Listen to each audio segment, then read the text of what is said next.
तो मैं आपको बता दूं, भगवान श्री राम और कृष्ण के देश में बाबर का कोई स्थान नहीं। और जो लोग बाबर से भारत में रह के प्यार करते हैं उनको वहां भेज देना चाहिए जहां से बाबर आया था। अगर जो उन्होंने बनाया तो 6 दिसंबर 1992 की घटना जो हुई थी उस तरह की घटनाएं के लिए वो तैयार रहें। बाबर के नाम पे मस्जिदें बन रही हैं, औरंगजेब के नाम पे संग्रहालय बन रहे हैं। ये कहीं ना कहीं तो संघर्ष को एक आमंत्रण दे रहे हैं। देखिए, ये हम सभी हिंदुओं के लिए, सनातनियों के लिए भगवान श्री राम का और कृष्ण का ये देश है।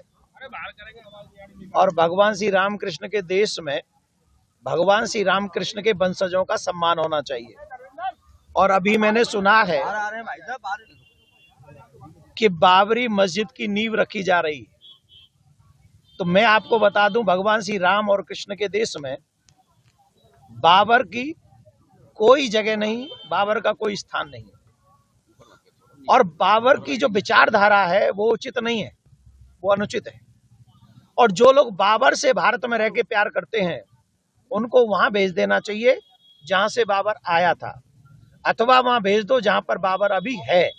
ये राम का देश है, कृष्ण का देश है। या राम कृष्ण के ही लोग जो उस विचारधारा को मानेंगे उन्हीं के साथ में हमारे भाईचारा निभाया जाएगा, क्योंकि हम बाबर को प्यार नहीं करते, एपीजे अब्दुल कलाम साहब जैसे लोगों की विचारधारा का हम सम्मान करते हैं। धन्यवाद। देखिए, हुमायूं ने जो किया है वो विदेशी आक्रांताओं के प्रतीक को पुनः उनके नाम पे महिमा मंडित करने का प्रयास किया है। यह लड़ाई हिंदू मुस्लिम नहीं है, ये लड़ाई विदेशी आक्रांता वर्सेज भारतीयता की है।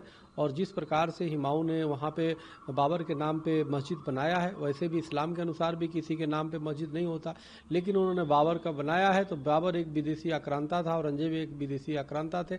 उन लोगों ने हमारे देश की अस्मिता को तार तार किया। तो निश्चित रूप से ये अगर जो उन्होंने बनाया तो 6 दिसंबर 1992 की घटना जो हुई थी उस तरह की घटनाएं के लिए वो तैयार रहें। कोई भी इस देश में कश्मीर से कन्याकुमारी तक अगर बाबर के नाम पे या औरंगजेब के नाम पे इस तरह से मस्जिद बनाता है या कोई भी प्रतीक चिन्ह बनाता है, उसको इस भारत के रहने वाले देश भक्त जो है उसे किसी भी तरीके से उसको बर्दाश्त नहीं करेंगे और उसको निश्चित रूप से उखाड़ फेंकेंगे।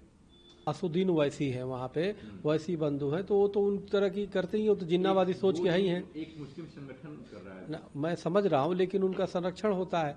जो असुद्दीन ओवैसी संरक्षण करते हैं, वो वंदे मातरम न बोलने का समर्थन करते हैं। वो देश में उनके विधायक जब जीते थे तो उन्होंने वंदे मातरम राष्ट्रगान गाने से मना कर दिया। तो निश्चित रूप से जैसा मूल वैसा ही फूल, तो जब वहाँ पे है तो उसी तरह के विचारधारा के लोग पनपेंगे।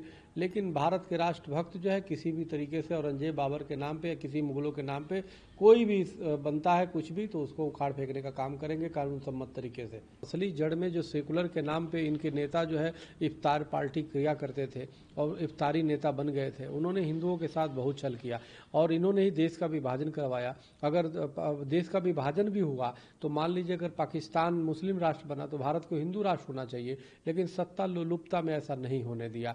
और आज देखो भारत की स्थिति ऐसी हो गई कि सभी लोग अपना धर्मशाला समझ चुके हैं। चाहे कोई भी अपनी बाबर के नाम पे मस्जिदें बन रही हैं, औरंगजेब के नाम पे संग्रहालय बन रहे हैं। तो कोई बात नहीं, ये कहीं ना कहीं वो संघर्ष को एक आमंत्रण दे रहे हैं। जो लोग भी इस तरह के कृत्य कर रहे हैं वो सलाखों के अंदर जल्द होंगे।